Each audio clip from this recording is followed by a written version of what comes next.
วันนี้อาตมาภาพได้รับความเมตตาจากหน่วยงานประพฤติปฏิบัติธรรมประจำเมืองพีนโดยเฉพาะกวัดใหญ่สีตะหมวกเฮาได้มากล่าวธรรมกล่าวสิ่งละอันพันละหน่อยสู่กันฟังเป็นแนวทางในการดำรงชีวิตว่าเฮ็ดจังใดเฮาจะมีความสุขเฮ็ดจังใดความทุกข์ของเฮาจะน้อยลงออกตนญาติโยมเฮา นี่ทั่วแขวงสวรรณเขตนี่มีงานประพฤติปฏิบัติธรรมบางคนก็ได้ไปบางคนก็บ่ได้ไปบางคนก็มาอยู่ครบ4 คืน5 มื้อบางคนก็ได้มาแต่ไหว้พระน้ำเพิ่นนี่แต่ว่าทั้งหลายทั้งปวงก็เป็นนั่นเป็นกระบวนการในการฝึกตนที่จะออกจากกองทุกข์เอาถามพวกพ่อพวกแม่ครูบาอาจารย์จวนนินเฮาก็ได้ความทุกข์นี่มีบ่ความทุกข์นี่มีบ่ลูกหลานเฮามีเนาะความทุกข์นี่มีนี่และมีบ่หนทางที่สิเฮ็ดให้เบิดทุกข์มีเนาะนี่เฮามีความเสื่อนี่เอามีความเสื่อความเข้าใจนี่เป็นเบื้องต้นยิ่งพากันเข้ามาวัดถ้าถามคนทั่วๆไปที่ผู้บ่ได้สนใจในการประพฤติปฏิบัติเข้ามาวัดก็อยากได้บุญแม่นบ่อยากได้บุญอยากได้กุศลอยากได้ความสุขถ้าถามผู้ที่ศึกษาธรรมลึ่งเคยการประพฤติปฏิบัติคำตอบอาจจะต่างกันมาอีกหน่อยหนึ่งได้ก็จะตอบว่าเขาน้อยอยากเบิดทุกข์นี่อยากเบิดทุกข์เบิดโศกเบิดกรรมเบิดเวรนี่ถ้าถามพวกประพฤติปฏิบัติธรรมที่ลักษณะกว่านี้ก็จะบอกอยากไปนิพพานอยากเบิดภพเบิดชาตินี่แต่ว่าสิตอบแบบใดก็ตามแบบตนญาติโยมเขามาวัดย้อนอยากได้บุญเขามาวัดย้อนอยากเฮ็ดที่สุดของทุกข์ให้เบิดไปหรือเขามาวัดย้อนอยากไปมรรคผลนิพพานตัดภพตัดชาติก็ถือทั้งเบิดเพราะสุดท้ายแล้วพวกเฮาทั้งหลายที่ประพฤติปฏิบัติธรรมตามขบวนการตามหลักการของพุทธศาสนาก็จะเฮ็ดให้แจ้งซึ่งมรรคผลนิพพานเบิดทุกข์เบิดโศกในที่สุดคือกันนี่มื้อนี้ก็เลยสิมาเว้าเรื่องเกี่ยวกับความทุกข์นี่แหละให้พวกเฮาฟังอีหยังเฮ็ดให้เฮาทุกข์ตนญาติโยมเฮาต้องตั้งคำถามก่อนได้อีหยังเฮ็ดให้เฮาทุกข์มาลูกหลานเฮานี่ไอ้จัวเฮาก็ได้อีหยังเฮ็ดให้เฮาทุกข์บ่เคยหลานครูบาอาจารย์เพิ่นไส้อยู่ ครูบาอาจารย์เพิ่นให้แล้วทุกข์ลูกหลานอยู่เฮือนก็แม่ให้แม่จมก็เลยทุกข์แนวนั้นบ่ถามพวกพ่อพวกแม่เฮาผู้ประพฤติปฏิบัติธรรมอีหยังเฮ็ดให้เฮาทุกข์ตัณหาตัณหาตัณหาโลภะโทสะโมหะเฮ็ดให้เฮาเป็นทุกข์เนาะในปฏิจจสมุปบาทตนญาติโยมเฮา ในปฏิจจสมุปบาทสูตรอยู่ในสังยุตตนิกายถ้าผู้ใดเคยอ่านในพระไตรปิฎกปฏิจจสมุปบาทนี่พระพุทธเจ้าเพิ่นแสดงละเอียดเกี่ยวกับการเกิดขึ้นของทุกข์การเกิดขึ้นของทุกข์มีทั้งวงจรสั้นวงจรยาววงจรที่เต็มบริบูรณ์แต่เป็นวงจรที่เฮ็ดให้เฮาทุกข์วงจรที่เกิดทุกข์นะมันจะไล่ไปตั้งแต่อวิชชาปัจจยาสังขาราสังขาระปัจจยาวิญญาณังวิญญาณปัจจยาสรายตนะสรายตนังนามรูปะไล่ไปเรื่อยๆจนฮอดทุกขะโทมนัสสะอุปายาสะก็จะไล่ไปเรื่อยๆนี่แต่ว่าที่อาตมาอยากว่าให้พวกพ่อพวกแม่เฮาฟังตัวที่เฮ็ดให้เฮาทุกข์ในหม่องนี้ในมื้อนี้ค่ำคืนนี้ก็คืออุปาทานฟังดีๆเด้อพวกพ่อพวกแม่เฮาอุปาทานเป็นเหตุของทุกข์พาให้เฮาทุกข์นี่อุปาทานะปัจจยาภาวะนี่อุปาทานะปัจจยาภโวภาวะปัจจยาชาติปัจจยาชรามรณังโสกะปริเทวะทุกขะโทมนัสสะอันนี้ก็มีในปฏิจจสมุปบาทคือกันนี่เป็นว่าอุปาทานความยึดมั่นถือมั่นเป็นเหตุให้เกิดภพเป็นเหตุเป็นปัจจัยจึงเกิดชาติเป็นเหตุเป็นปัจจัยจึงเกิดชรามรณะนี่อุปาทานน่ะคือความยึดมั่นถือมั่นลองตอนญาติโยมมาฟังดีๆเลยความยึดมั่นถือมั่นพวกพ่อพวกแม่ที่เคยไปประพฤติปฏิบัติธรรมเคยสูตรมุ่นแปลภาคเศร้าเพิ่นมักสูตรอยู่ในบทอภินหะที่พระพุทธเจ้าเฮาเพิ่นแสดงอยู่ตลอดว่าชาติปิทุกขาสราปิทุกขามรณัมปิทุกขังไล่ไปจนฮอดสังคิตเตนะปัญจุปาทานะขันธาทุกขาความเกิดก็เป็นทุกข์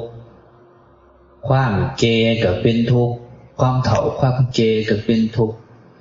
ความประสบพบพ้อกับสิ่งบ่เป็นที่หักที่พอใจก็เป็นทุกข์ความพัดพรากจากของหักของหมักก็เป็นทุกข์ฟังดีๆได้ลูกหลานเฮากันนะประสบพบพ้อกับศัตรูนี่โอ้ยสั่งหนังหนามาเด้บักนี่นี่ความผัดภาคจากของหักของหมักโดยเฉพาะคนอกหักนี่ลูกหลานเฮาก็เป็นทุกข์เสียสู้เสียแฟนก็เป็นทุกข์แล้วเพิ่นสรุปลงมาว่าสังคิตเตนะว่าโดยย่อว่าโดยย่ออุปาทานะ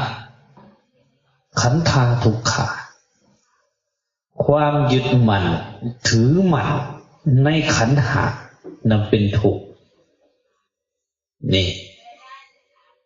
แต่ว่าความยึดมั่นถือมั่นนี่ออกต้นญาติโยมเฮาความยึดมั่นถือมั่นที่อยากเว้าในมื้อนี้นี่อุปทานตัวนี้อยากเว้าอยู่ใน4รูปแบบในเบื้องต้นนี่พ่อพ่อแม่เฮาสร้างความเข้าใจก่อนว่าทุกข์ที่เฮาประสบพบพ่อมันมีอยู่จักทุกข์ เอาตนญาติโยมเฮามันมีอยู่จักทุกข์แต่ละมื้อแต่ละเว้นที่เฮาได้พบได้พอทุกข์ที่เฮาประสบพบพ่อในแต่ละมื้อมันมีอยู่2ทุกข์ใหญ่ๆเด้อถ้านับเป็น2นะมีอยู่2ทุกข์ใหญ่ๆทุกข์อันหนึ่งคือทุกข์กายแม่นบ่ถ้าว่ากายก็คือสิตัวที่2คือสิเราเดาได้ทุกข์ที่2ก็คือทุกข์ใจนี่ทุกข์กายมีหยังก็เอาตนญาติโยมเฮาคือสิฮู้อยู่ตัวนี้เจ็บหัวก็เป็นทุกข์เจ็บเอวก็เป็นทุกข์หิวเข่าก็เป็นทุกข์เจ็บท้องเจ็บแข้งเจ็บขาเป็นโรคทั้งหลายทั้งปวงนะเจ็บตาเจ็บดังนี่มีดบาดมือหมู่นี่เจ็บเนื้อเจ็บกายนี่คือทุกข์กายทุกข์กายสิเบิดตอนใดของตนญาติโยมเฮากายเฮานี่จะเบิดทุกข์อยู่ตอนใด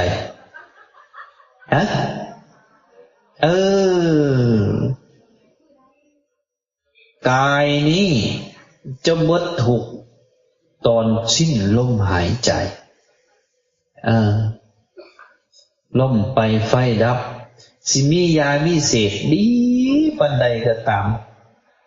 ของตนญาติโยมเฮาก็บ่สามารถที่จะแก้ทุกข์กายได้แต่ยังมันจึงแก้บ่ได้ย้อนมันเป็นกฎธรรมชาติที่พระพุทธเจ้าว่าสัพเพสังขาราทุกขาสังขารทั้งหลายเป็นทุกข์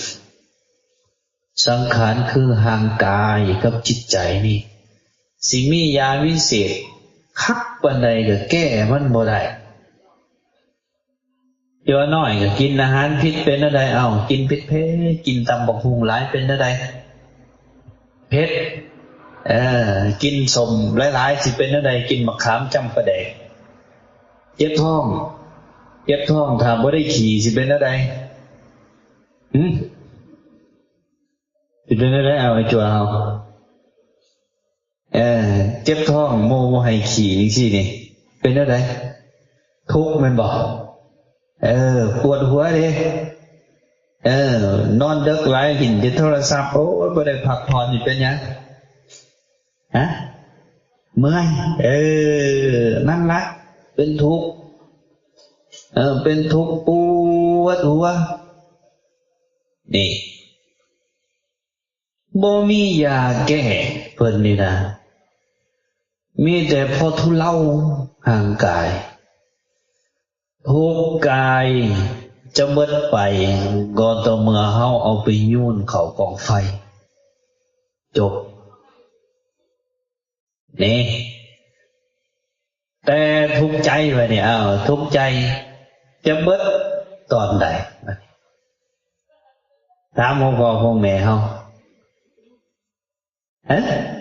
ทุกข์ใจสิเบิดตอนใดเบิดตกเบิดตอนเฮาคิดได้เบิดตอนใดบอนว่างทุกสิ่งทุกอย่างลูกหลานจะเห็นเฮาทุกข์ใจจะเบิดอยู่ตอนใด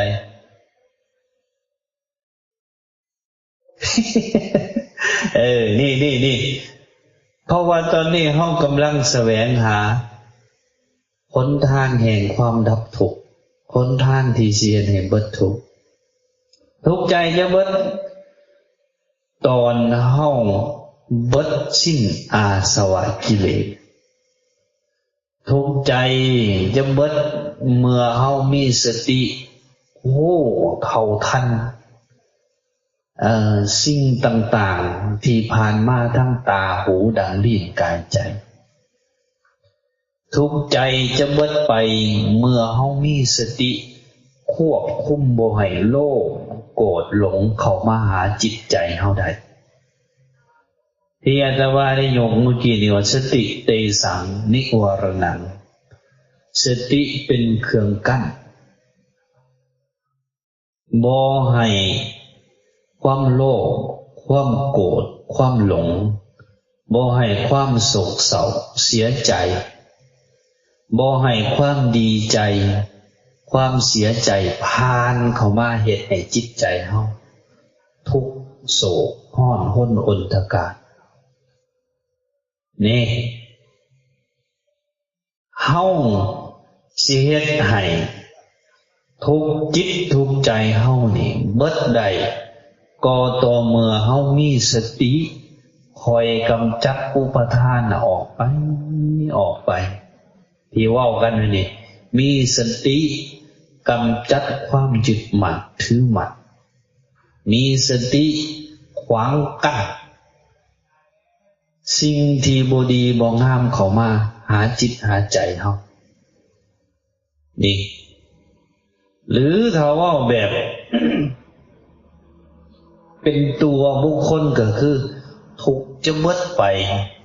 ยามเมื่อเฮาเป็นพระอรหันต์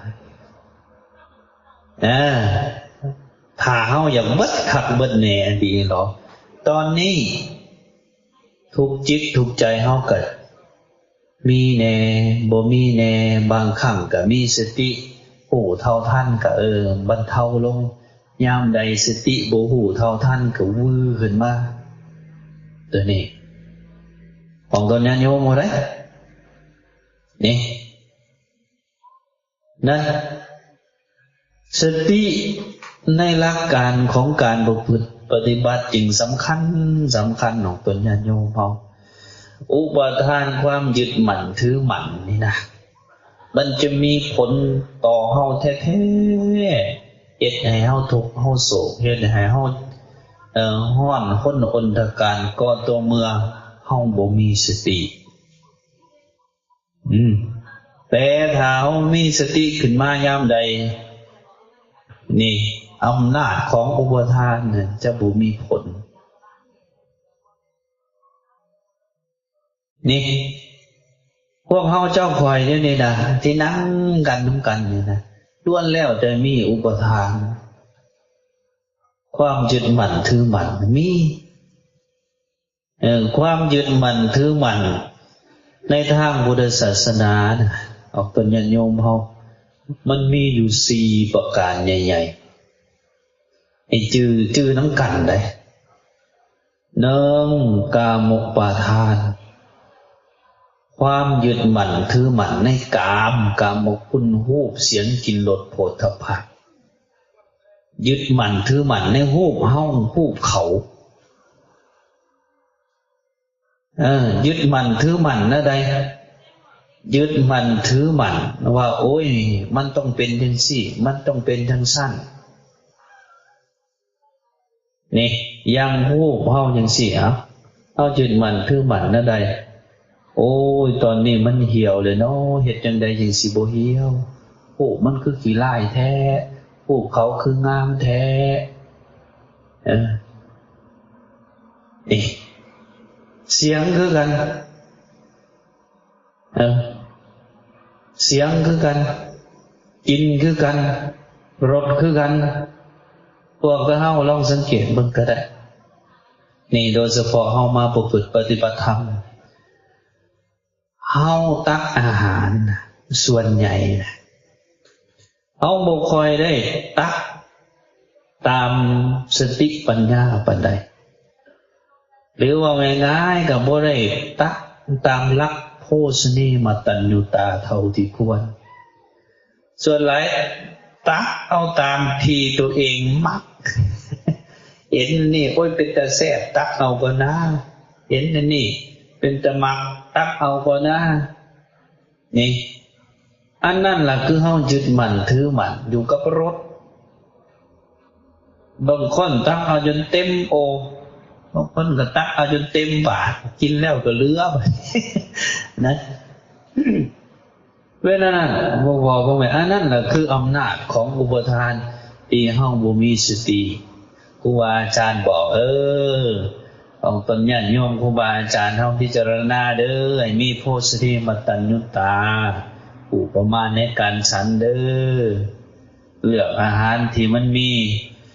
คุณประโยชน์ต่อร่างกายบ่ผิดสุขภาพร่างกายเด้อโดยหลักการนะผู้มาบ่พึงปฏิบัตินี่ยังใครผู้ฮู้แน่จักเล็กจักน้อยอยู่ทางนอกนี่ก็เฮาหลายการอยู่การกินบางอันมันบ่ได้มีผลดีต่อสุขภาพจักดีพวกเหล้าพวกเบียร์พวก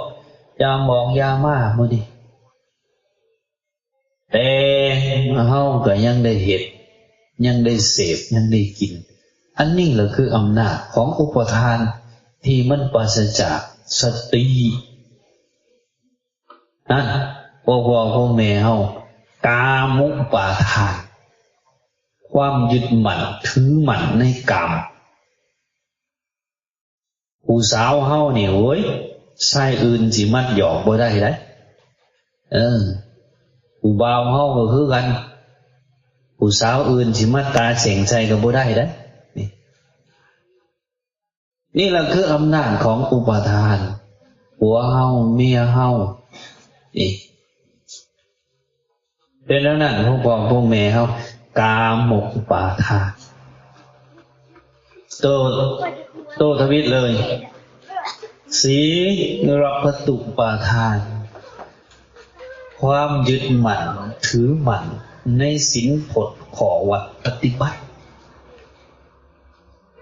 อันนี้ตัวที่สองเขาเอิ้นว่าถือศีลแบบบ่ฮู้หลักเหตุผลบ่ฮู้เป้าหมายปลายทางตัวนี้กำลังเป็นปัญหาหลายบ่ว่าในกลุ่มของศรัทธาญาติโยมก็ดีบ่ว่าในกลุ่มของพระสงฆ์องค์เจ้าก็ดีข้อวัดปฏิบัติเฮาน่ะของตนญาติโยมเฮาอาตมาเคยเปรียบเทียบอยู่บางกลุ่มบางกลุ่มบางเหล่านี้บ่แต่งเลยกันบ่เบ่งบ่ขาบได้นั่นบ่ขาบได้พุทธโธขาบพิสัตพุทธเจ้าสิไปเป็นนั่นนี่ว่าแต่เป็นเหลมว่าสั่นเด้คันบ่เบ่งบ่ได้มีในพิสัตนั่นนี่ก็ว่ากันไปนะนี่แต่พอไปขาบนี่ยังบ่เนี่ยเอาไปขาบรูปแต้มไปขาบรูปพุทธรูปนะที่อาตมาว่านี่บ่แม่นว่าขาบรูปพุทธรูปหรือผิดหรือว่าขาบพระพุทธรูปแบ่งคันบักเบ่งหรือผิดบ่ได้ว่านั่นเลยเพียงแต่อยากเยื่อให้ฮู้ว่าเฮาละตัวหนึ่งปัดไปยึดตัวหนึ่งนะเข้าใจบ่เฮาทิ่มตัวนี้ปัดไปจับตัวนั้นนี่ทิ่มขี้หมูไปจับขี้ม้าอันนี้ล่ะคือลักษณะของศีลปตุปรามาสในหลายๆเรื่องนี่ภิกขุบางกลุ่มข่อยบ่จับเด้อเงินข่อยบ่จับเด้อทองแต่ว่าในบัญชีเต็มอาญาเครื่องใช้ของสอยมีแต่แนวดีๆนี่อันนี้แหละคือลักษณะของการถือศีลปตุปรามาสทิ่มตัวหนึ่งไปจับตัวหนึ่งทิ่มขี้งัวไปจับขี้ควายเขาต้องระวังดีๆได้ตัวนี้กับหลักการของการรักษาศีลถือขอวัดปฏิบัตินั้นตามหลักการของพุทธศาสนาเมนเฮ็ดเพื่อขูดเก่าจิตใจตนเองถ้าออกต้นญาติโยมเฮาก็รักษาศีลเพื่อให้จิตใจเฮานั้นมีปกติสูงบ่เดือดบ่ร้อนคิดถึงกายกรรมขึ้นมายามใดเฮาก็เป็นผู้บ่ได้เบียดเบียนหมู่บ่ได้เบียดเบียนหมู่บ่ได้เบียดเบียนตนเองคิดถึง วจีกรรมขึ้นมายามใดก็เฮาบ่ได้เบียดเบียนตนบ่ได้เบียดเบียนตนเองนี่อันนี้คือลักษณะการถือขอวัดปฏิบัติผิดพวกพ่อพวกแม่เฮาระวังดีๆตัวนี้ระวังดีๆตัวนี้ศีลประตุประมาทยึดมั่นถือมั่นในขอวัดในศีลพจน์ของตนเองคอยเท่านั้นถือคนอื่นผิดเบิดพวกเจ้าพวกบ่มีศีลพวกบ่เข่งในวินัยนี่ระวังอันนี้ว่าให้ถ้าเฮาได้คิดซื่อๆได้พวกพ่อพวกแม่เฮานะนี่การรักษาศีลของพวกเฮานี่เด้อตุญญาโยมเฮาเป้าหมายในทางพุทธศาสนาแท้ๆแม่นเพื่อเฮ็ดให้จิตใจของเฮานี่ปกติสุขบ่เดือดบ่ร้อนนี่บ่มีวิปฏิสารเดือดเนื้อร้อนใจคนที่มีกายสุจริตวจีสุจริตมโนสุจริตน่ะมันสิเย็นสบายบ่เดือดบ่ร้อนนั่นละลักษณะของศีลถ้าผู้ใดมีกายทุจริตวจีทุจริตก็คือคนเฮ็ดผิดศีลน่ะไปฆ่าเขาเบียดเบียนเขาลักเขาด่าเขาป้อยเขาเสียดสีนินทาเขาจิตใจจะบ่ปกติสุขนี่เดือดเนื้อร้อนใจลูกหลานคือกันในโรงเรียนนะบางคนมักด่าแต่หมู่ก็จิตใจบ่ปกตินี่เป็นแห้งๆด่าฮอดหมากายมากก็ตางัวกายมากก็ด่าจังหน่อยหมู่ก็ว่าโอ้ยหมอนี่มันกำลังเสียเสียเป็นนั่นน่ะเลยนี่อันนี้ก็คือความอุปทานอันหนึ่งที่เฮ็ดให้เฮาเป็นทุกข์นี่ต่อมาอย่างอีกบัดนี้เพิ่นเอิ้นทิฏฐุปาทานความยึดมั่นถือมั่นในความคิดความเข้าใจของตนเองตัวเองเท่านั้นล่ะที่เข้าใจคือ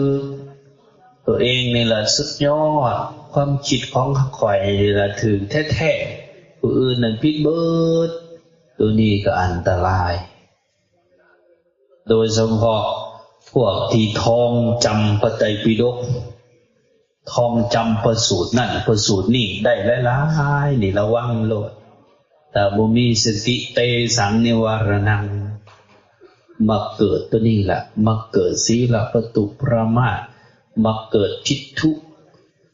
ปาทานนี่มาเกิดโตสุดท้ายอัตตวาทุปาทานความยึดมั่นถือมั่นในอัตตาตัวตนนี่ของตนญาติโยมเฮาได้ในหลักการของการประพฤติปฏิบัติความยึดมั่นถือมั่นหรือว่าอุปาทานอันนี้ละเฮ็ดให้เฮามีความทุกข์ก่อทุกข์ให้แก่สรรพสัตว์ทั้งหลายบ่แม่นแต่เฮานะสรรพสัตว์ทั้งหมดเลยพระพุทธเจ้าเพิ่นเว้านะไล่มาตั้งแต่พุ่นละภพพุ่นแหละจนฮอดสัตว์เดรัจฉานสัตว์มนุษย์มื้อนี้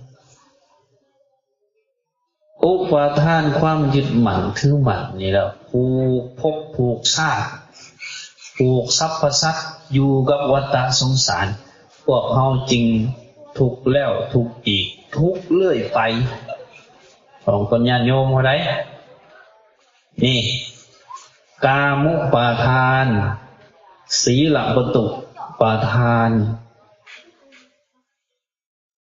ทิฏฐุปาทานอัตตวาทุปาทานความยึดมั่นถือมั่นใน4ประการนี่แหละบ่แม่นแต่ว่าครบทั้ง4ประการประการใดประการหนึ่งก็ก่อทุกข์ อันใหญ่หลวงแก่เฮานี่ประการใดประการหนึ่งก็ก่อทุกข์อันใหญ่หลวงแก่เฮานี่ที่เฮ็ดให้เฮาทุกข์นะทุกข์จิตทุกข์ใจทุกข์อุกอังสังขยาในจิตในใจไม่ได้แม่นอันอื่นนั่นไกลไอ้ตัวนี้แหละนี่อันนี้ให้เฮาเข้าใจไว้เป็นเบื้องต้นพ่อพ่อแม่เฮายึดมั่นถือมั่นในหูบ่ให้พิจารณาเบิ่งเฮายึดมั่นถือมั่นในเสียงบ่คนหนุ่มคนสาวนี่แฮงสังเกตเห็นได้ง่ายเฮายึดมั่นถือมั่นในกินบ่กินหมิ่นกินหอมยึดมั่นถือมั่นในรสบ่รสแซ่บรสนัวรสเข้มรสมื้อนี้นี่พวกพ่อพวกแม่เอาเด้พุทธเจ้าเพิ่นว่าอุปาทานความยึดมั่นถือมั่นนี่เฮาจะขจัดอุปาทานออกได้อย่างใดบัดนี้ตัวนี้สำคัญอย่างที่เฮาได้เว้าเบื้องต้นแล้วว่าห่างกายนี้เฮ็ดจังใดทุกข์จะเบิดไปก็ต่อเมื่อสิ้นลมหายใจเอาไปยุ่นเข้าของภัยนี่เบิดกายเฮานะใจของเฮาก็จะเบิดทุกข์เบิดโศกก็ต่อเมื่อเบิดอุปาทานแล้วเฮ็ดจังไดบัดนี้เฮาจะเบิดอุปาทานแต่ว่าในหลักการพุทธศาสนาเพิ่นว่าให้ย่างตามมรรคมีองค์8ให้ประพฤติศีลประพฤติธรรมนี่ที่อยากเว้าให้พวกเฮาได้พิจารณานำไปใช้ในชีวิตประจำวันเป็นการประพฤติธรรมในชีวิตอยู่ตลอดบ่ว่าจะมานั่งสมาธิภาวนาหรืออยู่เฮือนอยู่ซ่านไปเฮ็ดเวียกเฮ็ดงานก็ให้ถือธรรมเพียงข้อเดียวเท่านั้นก็พอนั่นก็คือให้มีสติที่อาตมาได้ยกขึ้นมาต้นเมื่อกี้เนี่ยว่าสติเตสังนิวรณังให้เอาสตินี้เป็นเครื่องกั้นบ่ให้อุปาทานนะสร้างภพสร้างชาติต่อไปนี่ของตนญาติโยมเฮาเวลาตาเห็นหูได้ยินเสียงดังได้ดมกลิ่นลิ้นได้ชิมรสกายได้สัมผัสเย็นร้อนอ่อนแข็งใจได้นึกคิดสิ่งต่างๆนะให้เฮามีสติให้มีสติสติอะไรสติบ่ให้ยินดียินร้ายกับสิ่งที่ผ่านเข้ามานะผู้ใดเคยสูตรนั้นเคยสูตรอานาปานสติก็ดีหรือว่าเคยสูตรสติปัฏฐาน4ก็ดีเพิ่นจะมีคำว่าอาตาปิสัมปชาโนสติมาวินิยะโลเกอภิชฌาโทมนัสสังนี่สติมาสัมปชาโนหมายถึงมีสติอยู่เฉพาะหน้ามีสติอยู่กับปัจจุบันธรรมในขณะนั้นๆตอนนี้เฮานั่งอยู่ก็มีสติอยู่จังซั่นแหละมีสติอยู่ในตอนนั่งใจบ่หวนสู่อดีต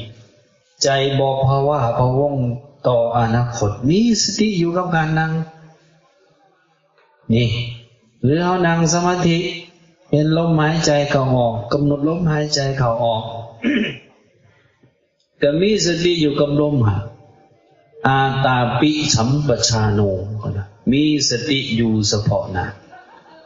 วินัยโลเกอภิชฌาโทมนัสสัง นี่คือหลักการปฏิบัติ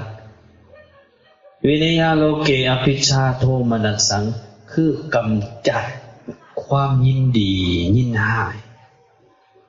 ความพอใจความบ่พอใจออกจากจิตจากใจเฮาพวกพ่อพวกแม่เฮาสำคัญในตัวนี้นะความบ่พอใจนี่เฮาอยากให้ออกง่ายอยู่แต่ว่าความพอใจนี่โอ้อยากได้ใช่ไหมเห็นรูปงามๆเป็นอะไร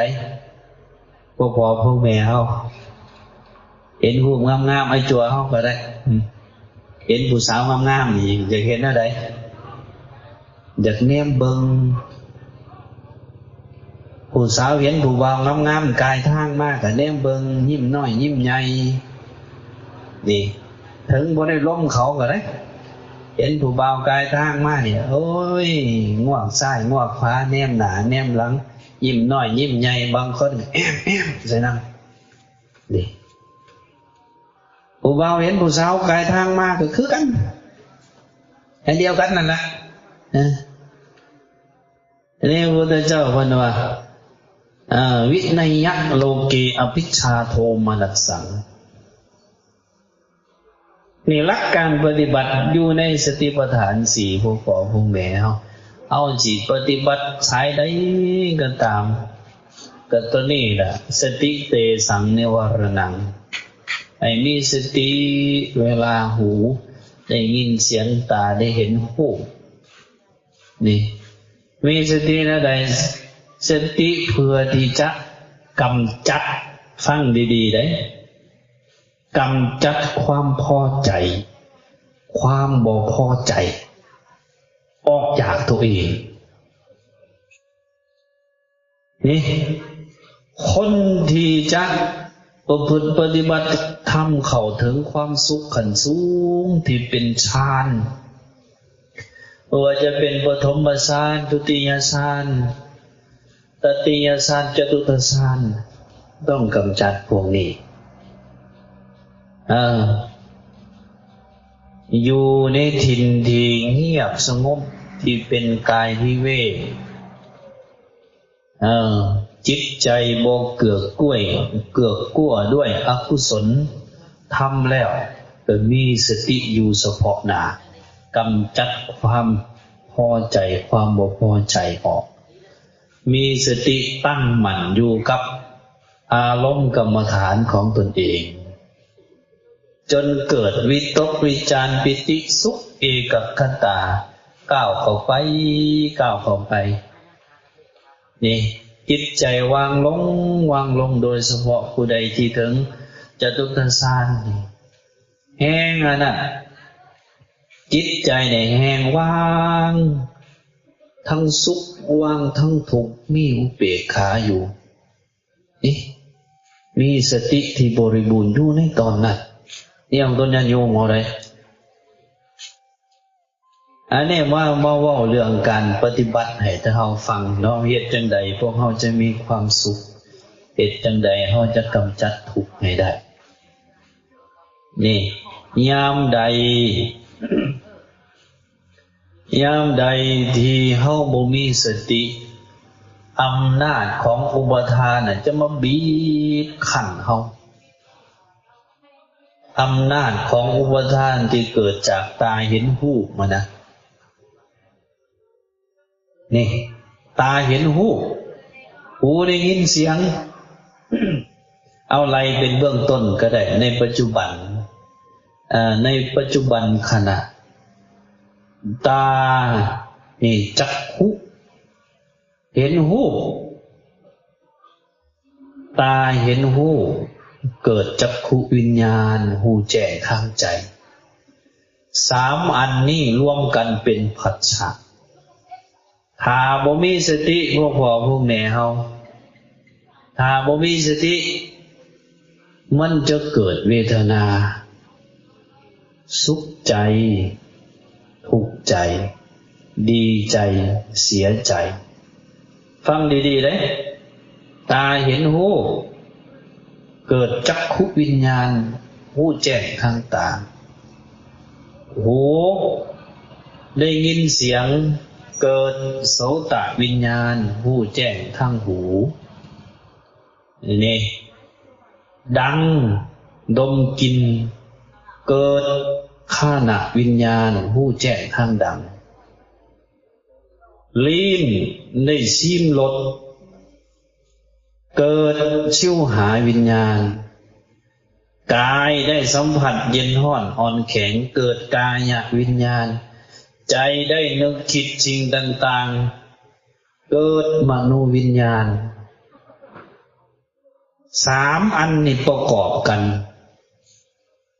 เป็นผัสสะเกิดการกระทบเมื่อมีการกระทบตาหูดังลิ้นกายใจแล้วยังบ่มีสติ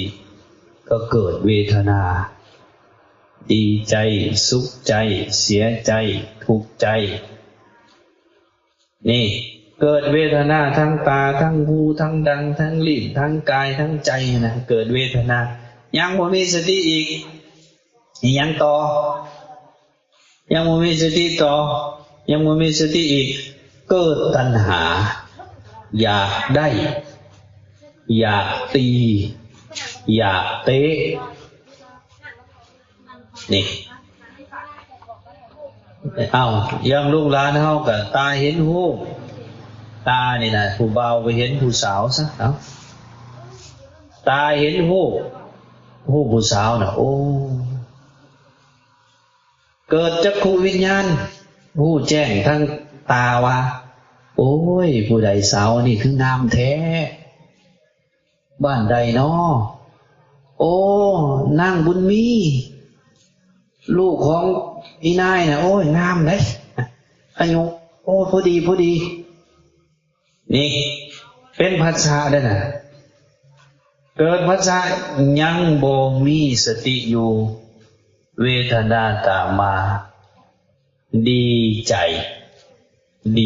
เลยนี่สุขเวทนายังบ่มีสติยังเกิดขึ้นต่อตัณหาตามมา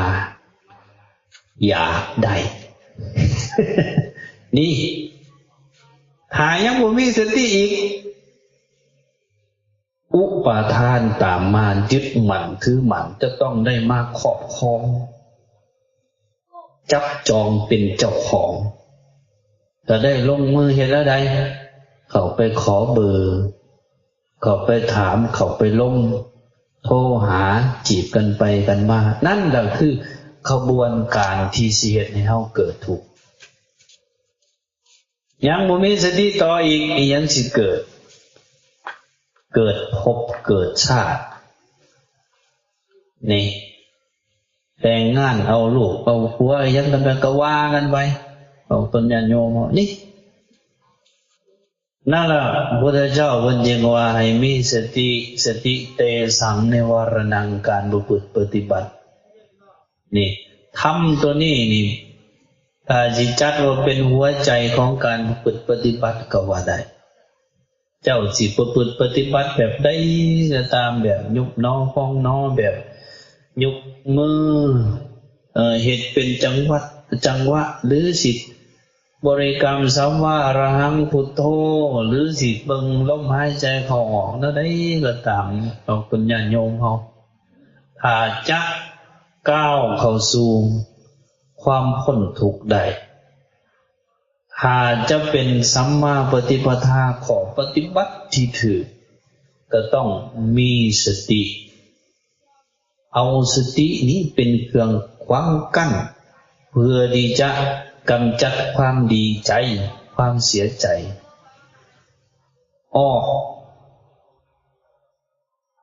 นี่อันที่จริงนะพวกพ่อพวกแม่เฮาถ้าเว้ากันโดยธรรมชาติแล้วชีวิตจิตใจโดยเฉพาะจิตใจของเฮานะที่เฮาเป็นทุกข์เป็นโศกอยู่ของมื้อนี่ก็ย้อนความดีใจความเสียใจนะมาเฮ็ดถ้าดีใจเฮาอยากเฮ็ดอะไรดีใจนะดีใจอยากให้มันอยู่ดนๆแม่นบ่ถ้าดีใจได้อยากให้อยู่ดนๆถ้าเสียใจ อยากให้มันเบิดไว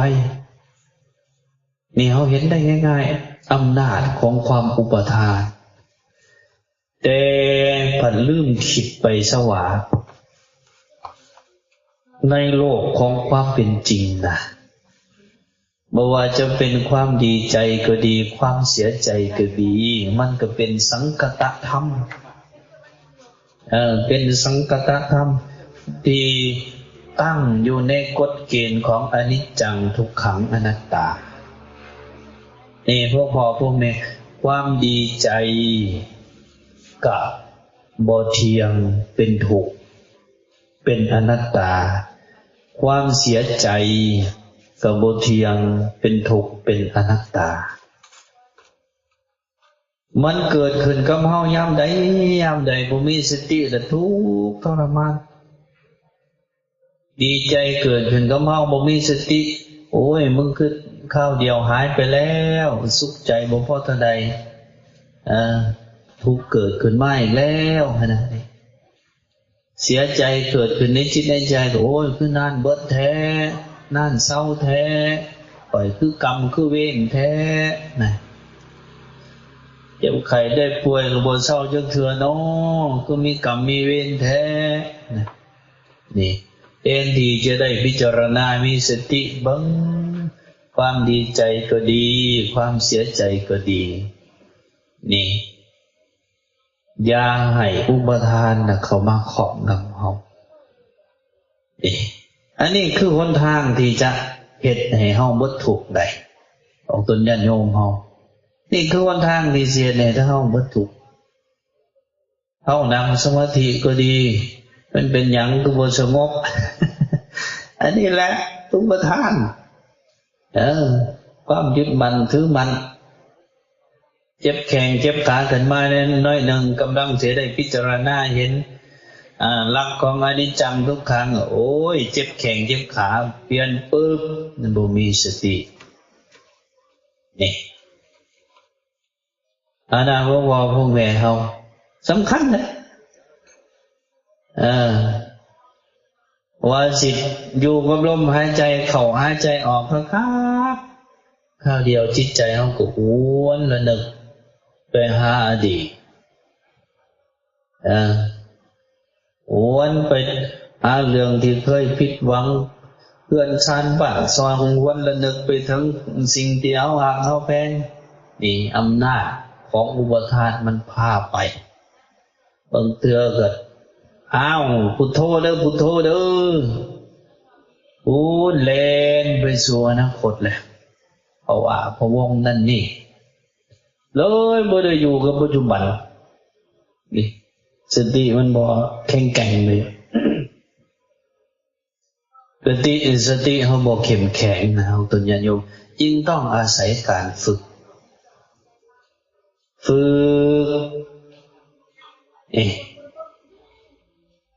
แล้วเราจะว่าเนี่ยพระพุทธเจ้าเพิ่นในหลักการของการประพฤติปฏิบัติเพิ่นจึงว่าเป็นกลา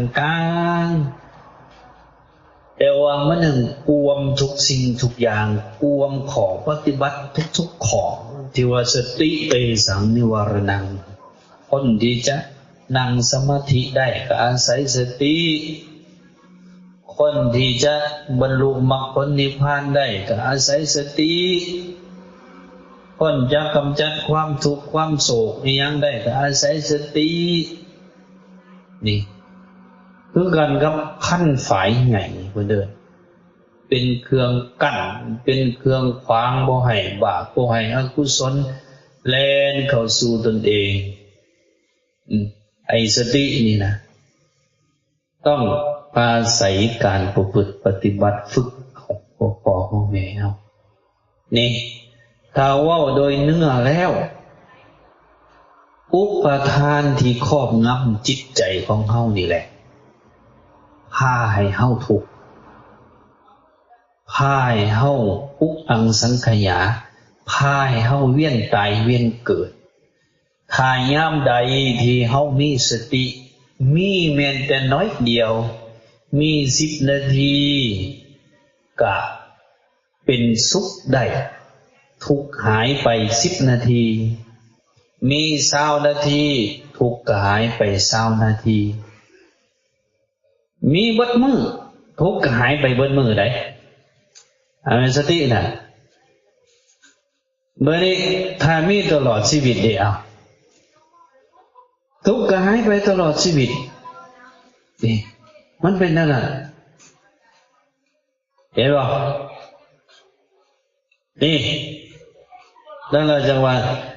ตัวสตินี่จึงเป็นแกนกลางของการประพฤติปฏิบัติที่เสียในห้องเบิดทุกข์เพราะว่าจะเป็นในหลักสติปัฏฐาน4อยู่ด้วยกันอย่างที่อาตมาได้บอกเมื่อกี้นี้ว่าอาตาปิสัมปชาโนสติมาวินยะโลเกอภิชฌาโทมนัสสะอันนี้อยู่ในสติปัฏฐาน4หรืออยู่ในอานาปานสติสูตรมันก็เกิดต้นด้วยตัวนี้อยู่ในพละหะอยู่ในอินทรีย์หะ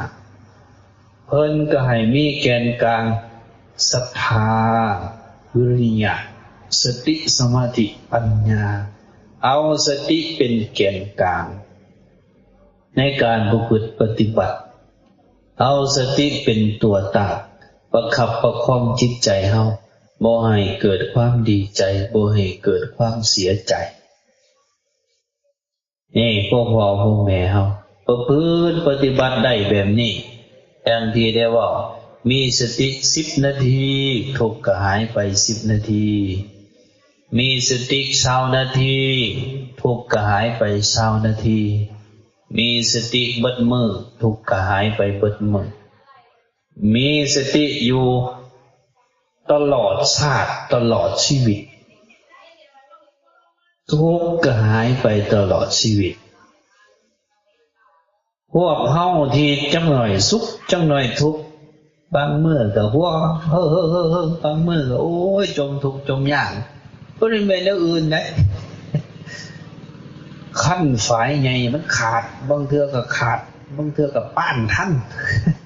คือสตินะสติเฮาขาดมื้อนี้ดีใจหัวแล้วมื้อหน้าเสียใจโอ้ยจมทุกข์จมยากเป็นนั่นน่ะแต่ถ้ามีสติโอ้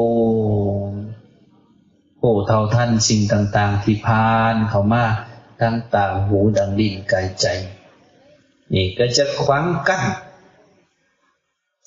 บาปอกุศลอำนาจอุปทานก็จะบ่มีนี่พวกพ่อพวกแม่เฮาลองนำไปพิจารณาเบิ่งเด้อตัวนี้ลองนำไปพิจารณาเบิ่งมันก็จะเฮ็ดให้พวกเขาน่ะประสบพบพอกับความสุขได้อย่าให้อำนาจอุปทานบ่ว่าจะเป็นกามอุปาทานความยึดมั่นถือมั่นในกามคุณศีลปตุปาทานความยึดมั่นในข้อวัดปฏิบัติทิฏฐุปาทานความยึดมั่นถือมั่นในความเข้าใจความคิดของตนอัตตวาทุปาทานความยึดมั่นถือมั่นในอัตตาตัวตนเขามาครอบงำชีวิตจิตวิญญาณเฮาเหตุให้เฮาทุกข์ในภพนี้แล้วยังบ่แล้วยังจะทุกข์ในภพต่อๆไปเลยเหตุจังใดเฮาจึงจะกำจัดสิ่งเหล่านี้ได้ก็อาศัยสตินี่อาศัยสติแล้วก็ต้องเฮ็ดอยู่เรื่อยๆบ่แม่นแต่ว่ามาวัดจึงคอยให้มีสติอยู่เฮือนอยู่ซ่านไปเฮ็ดเวียกนี่งานก็ให้เฮ็ดเฮาจะชื่อว่าเป็นผู้ประพฤติปฏิบัติขัดเกลาเฮาจะเป็นผู้ที่ชื่อว่าประพฤติปฏิบัติเพื่อที่จะออกจากวัฏสงสารเด้อพวกพ่อพวกแม่เฮาเด้อเอาล่ะเนาะท้ายที่สุดนี้อาตมาภาพกล่าวสิ่งละอันพละน้อยก็สมควรแก่เวลาในท้ายที่สุดนี้ก็ขออ้างเอาคุณพระศรีรัตนตรัยคุณศีลคุณธรรมคุณงามความดีทั้งหลายจงมาปกป้องคุ้มครองพวกเขาให้อยู่ดีมีแรงสุขภาพเข้มแข็งหายโรคภัยโศกโรคภัยสมความมุ่งมั่นปรารถนาในสิ่งที่ชอบ